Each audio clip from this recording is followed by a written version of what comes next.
हमारे महाराष्ट्र में एक महान अवतरण समझ लिए हुआ ज्ञानेश्वर जी का। ज्ञानेश्वर जी ने 23 साल की उम्र में ज्ञानेश्वरी लिखी और इसके अलावा एक बहुत ही सुंदर किताब लिखी जो अमृतानुभव नाम के से प्रसिद्ध है। पहली परंपरा ऐसी चली आ रही थी कि एक गुरु का एक शिष्य, ऐसा नाथपंथियों में था। एक तरफा भक्ति मार्ग था, दूसरी तरफा लोग या वेद वगैरह पढ़ते थे, पर जहाँ पर आत्मबोध की बात होती थी वो नाथपंथियों ने कार्य इस महाराष्ट्र में किया। जैसे मचिंदर नाथ है, गोरखनाथ है। और उस वक्त यही परंपरा थी कि एक गुरु के एक ही शिष्य होने चाहिए। लेकिन 12वीं शताब्दी में ज्ञानेश्वर जी ने अपने परम पूज्य गुरु, उनके बड़े भाई थे, उनसे विनती की कि मुझे आप इसकी इजाज़त दे दीजिए कि मैं ये ज्ञान लोगों को बताऊं। सिर्फ बताऊंगा और नहीं, पर बताने दीजिए, क्योंकि गीता में भी कृष्ण ने नहीं लिखा है। सिर्फ उन्होंने ये बताया है कि आत्मबोध के बाद क्या स्थिति हो जाती है, कि मनुष्य स्थित प्रज्ञ हो जाता है, पर वो कौन सी शक्ति से होता है इसके बारे में कुछ नहीं बताया। इसलिए उन्होंने जब बहुत विनती की तो उनके गुरु ने उनको कहा, अच्छा ठीक है, आप लिख सकते हैं। तो 6वें अध्याय में उन्होंने लिखा कि कुंडलिनी के जागरण से ही आपको आत्मबोध हो सकता है। वैसे तो 6वीं शताब्दी में आदि शंकराचार्य और 14 वर्ष पहले मार्कंडेय आदि लोगों ने भी कुंडलिनी का वर्णन किया हुआ था और कुंडलिनी के बारे में बहुत कुछ लिखा था। किंतु बाद में जो लोग धर्म के अधिकारी थे उन्होंने ये बात पसंद नहीं की। उन्होंने कहा कि ये 6वां अध्याय निषिद्ध है, इसको पढ़ने की ज़रूरत नहीं, क्योंकि कुंडलिनी के बारे में कोई जानता ही नहीं था। जो लोग आत्म साक्षात्कारी थे, पहुँचे हुए लोग थे, जो सद्गुरु थे, उन्होंने सब ने कुंडलिनी की बात की। अब हम लोगों को साइंस का चस्का पड़ गया, साइंस के सहारे हम लोग चल रहे हैं। साइंस भी अच्छी चीज़ है, कोई बुरी चीज़ नहीं है, पर साइंस के सहारे चलने वाले लोग हमेशा अति पे उतर जाते हैं। और इसीलिए जहाँ जहाँ साइंस बढ़ गया वहाँ वहाँ यही सोचा गया कि इससे कौन सा बॉम्ब बनाया जाए।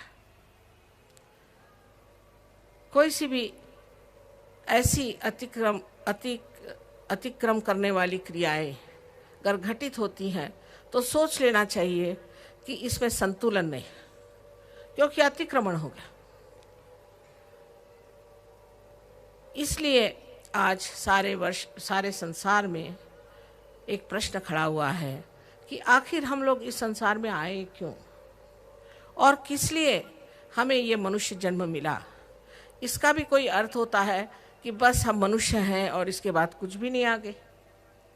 ऐसा तो हो नहीं सकता। इस मनुष्य मात्र के लिए तो बहुत कुछ लिखा गया है कि बड़ा आपने पुण्य किया जो आप मनुष्य हो गए, बड़ी ये आपकी महत्ता थी जो आप मनुष्य हो गए। आखिर इस मनुष्य जाति का क्या विशेष रूप है, इसका क्या अर्थ है, ये जो हमारा मनुष्य जीवन है इसकी क्या कीमत है, इसको हमने आंका नहीं। हम इसको समझ नहीं पाते हैं कि ये कितनी महत्वपूर्ण चीज़ है जो हमें मनुष्य का जीवन मिला है, और ये मनुष्य का सब देह और मनुष्य की ही बुद्धि जो हमारे अंदर आज है। तब इंसान ज़रूर सोचता है कि अगर ये इतनी महत्वपूर्ण चीज़ है और मनुष्य के अंदर इतनी बड़ी स्थिति है तो फिर वो इस तरह मूर्खता क्यों करता है, ऐसे लड़ता बिगड़ता क्यों है, आपस में काट पीट करके संहार क्यों करता है। ये प्रश्न भी ठीक ही है, क्योंकि हमें स्वतंत्रता दी गई। स्वतंत्रता, परमात्मा ने हमें स्वतंत्रता दी थी कि तुम अब इसे जानो और खोजो। जैसे कि बच्चे जब स्कूल में पढ़ते हैं तो उनसे बताया जाता है कि 2 + 2 = 4, 2 से 2 मिलाए तो 4 हो गए। लेकिन जब वो कॉलेज में जाते हैं तब उनसे कहा जाता है अच्छा अब तुम ही सीखो। तुम इसका रिसर्च करो, तुम इसका पता लगाओ, जिससे उनमें प्रगल्भता आए। क्योंकि जो स्वतंत्रता हमें मिली है उसे हम किस प्रकार उपयोग में लाते हैं ये बहुत आवश्यक है। हम इस स्वतंत्रता का उपयोग कहाँ करते हैं? कोई काम करने लग जाए तो उसे अतिक्रमण में ले जाते हैं, कोई न चीज़ अतिशय में चली जाती है। कभी कभी हम अपना ही बहुत नुकसान करते हैं, कभी कभी हम दूसरों का बहुत नुकसान करते हैं। तो इसलिए तो मनुष्य जीवन बना नहीं। मनुष्य जीवन जिसलिए बना है वो एक अति सूक्ष्म बात है जिसे सबको समझ लेना चाहिए।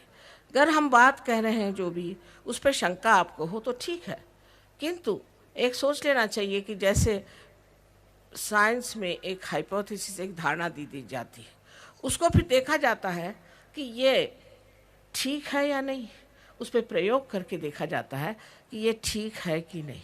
अगर वो देखा गया कि हाँ ये ठीक है, तब उसे कायदा कहा जाता है, लॉ कहा जाता है। इसी प्रकार अपने दिमाग को आप लोगों को थोड़ा खुला रखना चाहिए। पर यह अनादिकाल से ही मनुष्य का दिमाग कुछ इस मामले में कुंद है। वो अपने को बहुत ज़रूरत से ज़्यादा समझदार समझता है और इसी कारण उसका बड़ा नाश हुआ है। मैं किताब आजकल पढ़ रही थी जो टॉमस ईसा मसीह का शिष्य था, उसने लिखी,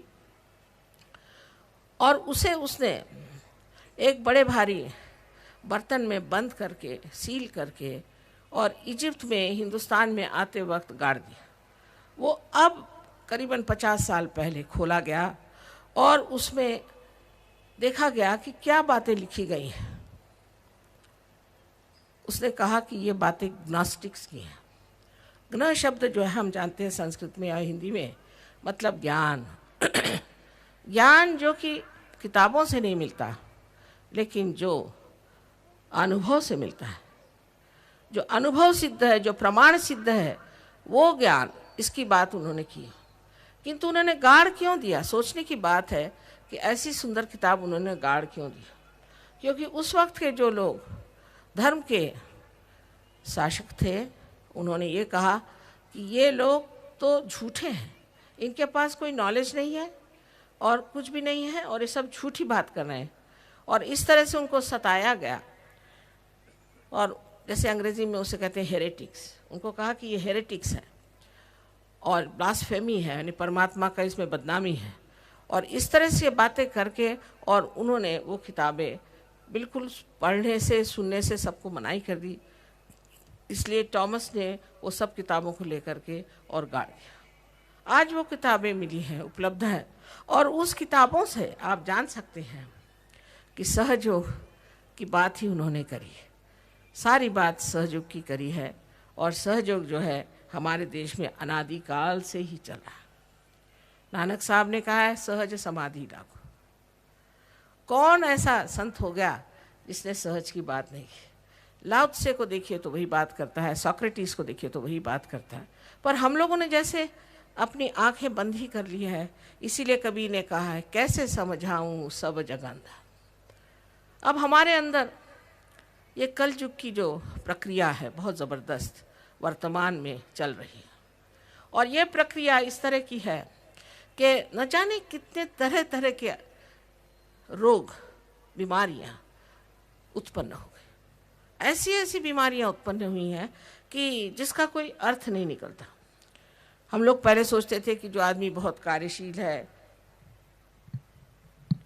और बहुत कार्य करता है, वो आदमी विशेष रूप से एक बड़ा महान आदमी है। लेकिन अब देखा गया कि जो आदमी हर समय सिर्फ काम ही में लगा रहता है, वो भी अपने चेतन मन को, कॉन्शियस माइंड को इतना इस्तेमाल करता है कि उसका चेतन मन ही थक जाता है। इसके बारे में मैंने 8-10 साल पहले अमेरिका में बताया था, किसी ने सुना नहीं, वो आज बात सत्य में आ गई। तो ऐसे लोगों का यह हाल है कि उनका चेतन मन कार्यान्वित नहीं हो सकता। समझ लीजिए हम इसे पकड़ना चाहें तो पकड़ सकते हैं, वो अनजाने में, स्पॉन्टेनियसली, सहज में। किंतु अगर हम जान के चाहे कि हम अपना हाथ बढ़ाएं तो हाथ भी नहीं उठेगा, पैर भी नहीं उठेंगे। और जिस तरह से कोई एक मछली हो जिसके की हालत उसके हाथ पैर कुछ चलते नहीं ज़मीन पर, उसी प्रकार ये मनुष्य, उसको लोग उठा के जिस तरह से एक मछली को उठा करके इधर से उधर करिए उसे करते हैं। इसके अनेक नाम हैं, लेकिन इसको वहाँ पर यूपीज डिजीज़ कहते हैं कि जो बहुत काम करने वाला आदमी है उसकी क्या दुर्दशा थी। यह किसी ने कभी सोचा भी नहीं था कि इस तरह के भी रोग संसार में आ सकते हैं। फिर और भी रोग हैं, जैसे एड्स है और कैंसर है, कितने ही तरह के रोग हैं जिनका कोई इलाज नहीं। जो भी इलाज होते हैं बाहर से होते हैं, और इस बाह्य के इलाजों से आदमी का फ़ायदा नहीं हो सकता। जैसे कि एक पेड़ है, वो अगर बीमार हो गया तो उसके पत्तों पे अगर आप कुछ दवाइयाँ लगाइए तो उसका फ़ायदा तो हो नहीं सकता। उसको जड़ से आपको कुछ ना कुछ देना चाहिए, और सहज योग ये जड़ का ज्ञान है, the knowledge of the roots. और इसलिए आपको सूक्ष्म होकर के अपनी जड़ों में उतरना चाहिए, और जब ये जड़ें आपकी प्लावित हो जाएं, नरिश हो जाएं, तो आप हठात अच्छे हो जाते हैं। कोई मैं करती हूँ या कोई और करता है, ऐसी बात नहीं। ये आपकी कुंडलिनी ही, जिसके बारे में अभी डॉक्टर साहब ने बताया, ये कुंडलिनी ही ये कार्य को करती है, और इतना चमत्कारपूर्ण है कि देखकर आश्चर्य होता है कि ये कैसे हो गया, ये कैसे हो रहा है। इतनी इसमें बातें हो जाती हैं कि आदमी आश्चर्यचकित हो जाए। बहुत आश्चर्य की बात है। इस पर मेरा लेना देना कुछ नहीं बनता। ये आपकी कुंडलिनी है, ये आपकी माँ है, और आपके सबके अंदर ये स्थितकर है। अगर हम ये कह रहे हैं कि है, तो इसमें झगड़ा करने की कौन सी बात है।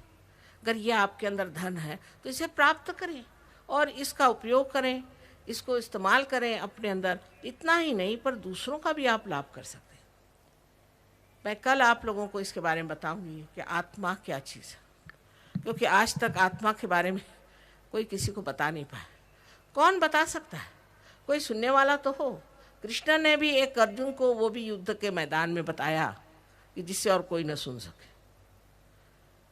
समझने वाले कम हैं, जानने वाले कम हैं, और इतना बड़ा भंडार इस देश में है। ये तो आपका पूरा हेरिटेज है, वारसा है। इसको आप क्या कर रहे हैं? इसके और आपकी नज़र क्यों नहीं? आप क्यों सोचते हैं कि परदेश में ही बड़ा कुछ अच्छा है, सब वहीं से गुण आने के हैं? आप लोग अभी बाहर गए नहीं, इसलिए ऐसा सोचते होंगे। हम तो रह आए, हम तो भर पाए। वहाँ के इंसान इस कदर बचकाने, विक्षिप्त हैं कि आप देख सकते हैं कि हम लोग उनसे कितने अधिक प्रौढ़, प्रगल्भ हैं, मैच्योर्ड हैं। अभी वो एलिजाबेथ टेलर की शादी, उसकी 8वीं शादी, उसको हनीमून जाते वक्त देखने के लिए हज़ारों लोग वहाँ पहुँच गए, और उसके ऊपर में 10 हेलीकॉप्टर टहल रहे थे, और ऊपर से वो पैराशूट नीचे गिर रहे थे, कुछ आदमियों पे, कुछ पेड़ों पे। बड़े एक्सीडेंट्स हो गए। ऐसा पागलपन आपने कहीं सुना? हाँ, हो सकता है हमारे यहाँ मेले वेले लगते हैं, वहाँ लोगों पर वो किसी कारण से जाती। ये तो नहीं कि किसी 8वीं शादी हो रही तो उसके हनीमून में देखने जाते। एकदम बचकानापन। बच्चे भी अपने यहाँ समझदार हैं। उन्होंने क्या पाया? सिर्फ ये कि मशीनें चलाने जानते हैं।